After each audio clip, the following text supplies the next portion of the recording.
এবার চলে আসবো নিচের বিবৃতিগুলি সত্য না মিথ্যা লিখতে বলেছে। একটি নিরেট গোলকের ব্যাসার্ধ দৈর্ঘ্য দ্বিগুণ হলে গোলকটির আয়তন দ্বিগুণ হবে, বের করতে হবে। একটা গোলকের ব্যাসার্ধ দৈর্ঘ্য যদি দ্বিগুণ হয় তাহলে আয়তনটা কি দ্বিগুণ হবে, এটা কথা বলছি।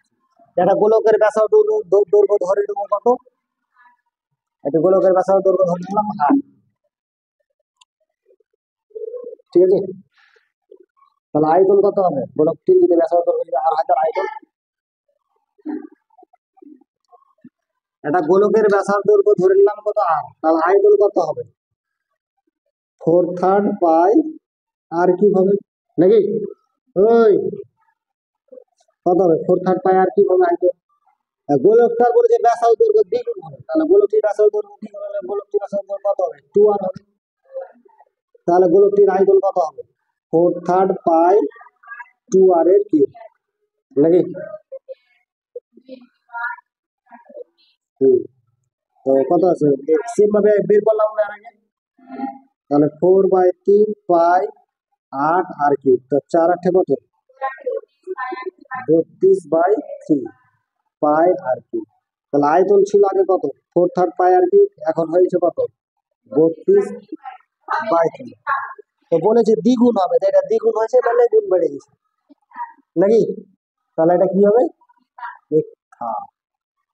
2 নম্বর, দুটি অর্ধগোলকের বক্রতলের ক্ষেত্রফল অনুপাত কত আছে 4:9। তো বক্রতলের ক্ষেত্রফল অনুপাত মানে কি স্কয়ার, 4 থেকে বেরিয়ে আসবে কত, তারপর r1 বেরিয়ে আসবে 2 আর r2 বেরিয়ে আসবে 3 নাকি, তাহলে তাদের ব্যাসার্ধের অনুপাত বলেছে 2:3। হ্যাঁ কেন, দুটোই মিথ্যা হতে পারে, সত্য হবে তো, এটা কোনো কথা হলো। হ্যাঁ পরীক্ষাতে যারা সত্য মিথ্যা পারে না তারা একটা জিনিস করে, সবটাই মিথ্যা, সবটাই সত্য। একটা ছেলে একবার পরীক্ষা নিয়েছিল, একটা মেয়ে কিন্তু সত্য মিথ্যা পারেনি, এমসিকিউ তো কি করেছে, যেগুলো ঠিক ওগুলো কিন্তু রাইট পারেনি, ভুলটি দিয়েছে। এমসিকিউ সত্য মিথ্যা, যেটা হবে সত্যটাকে মিথ্যা করেছে, যেটা মিথ্যা হবে সেটা সত্য করেছে, সবই ভুল যায়। তাহলে শূন্য স্থান চলে আসি, তারপরে নাকি একটি তল বৈশিষ্ট্য ঘনবস্তুর নাম কি, একটি তল বৈশিষ্ট্য ঘনবস্তুর নাম এক তল বৈশিষ্ট্য, এক তল বৈশিষ্ট্য, একটি তল বৈশিষ্ট্য মানে কি এক তল বৈশিষ্ট্য, এটা একটা তল বৈশিষ্ট্য কার আছে, গোলকেরই আছে। চোঙের তো 2-3টা তল হয়ে যাচ্ছে, ওপর নিচে আর নিচে, চোঙের আবার 2টা তল হচ্ছে, তাহলে এক তল বৈশিষ্ট্য শুধু হলো কি গোলক।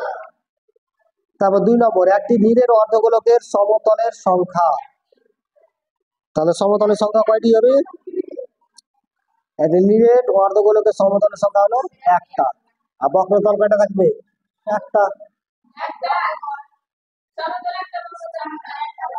হ্যাঁ তাহলে বলেছে সমতল কয়টা আছে, একটা আছে, বুঝা গেল। অর্ধগোলকের সমতল বলেছি তো ক্লাস প্রথম ক্লাসেই বলে দিয়েছি সব, এটা অর্ধগোলক, এইটা হলো সমতল উপরেরটা। তারপরে এটি নিরেট অর্ধগোলকের ব্যাসার্ধ 2r একক হলে সমতলের ক্ষেত্রফল, অর্ধগোলক বলেছে ব্যাসার্ধ 2r একক হলে সমতলের ক্ষেত্রফল কত, ঠিক আছে। এটা নিরেট অর্ধগোলকের সমতলের ক্ষেত্রফল কত আছে,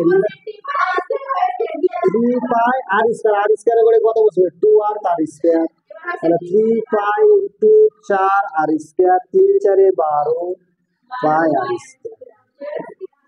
তাহলে এখানে তো পাই আর স্কয়ার বসে আছে নাকি, এখানে ড্যাশ, তাহলে কি বসে, বুঝা গেল। তো এই যে নিরেট গোলক, নিরেট অর্ধগোলকটাই সমস্যা নাকি, মনে রাখতে হবে জীবনে যেন একটা নাম ওটা হয়, নিরেট অর্ধগোলকের সমতলের ক্ষেত্রফল হলো 3 পাই আর স্কয়ার, আর অর্ধগোলকের সমতলের ক্ষেত্রফল হলো 2 পাই আর স্কয়ার। নিরেট বলে দিলে সমতল বলে, আর নিরেট বললেও বক্রতল যদি বলে দেয় 2 পাই আর স্কয়ার, আর সমগ্রতল বললে শুধু 3 পাই আর স্কয়ার। ক্লিয়ার, বোঝা গেল। আর সমস্যা কারো কোনো আর দুঃখ আছে, নেই দেখো না, দুঃখ আছে।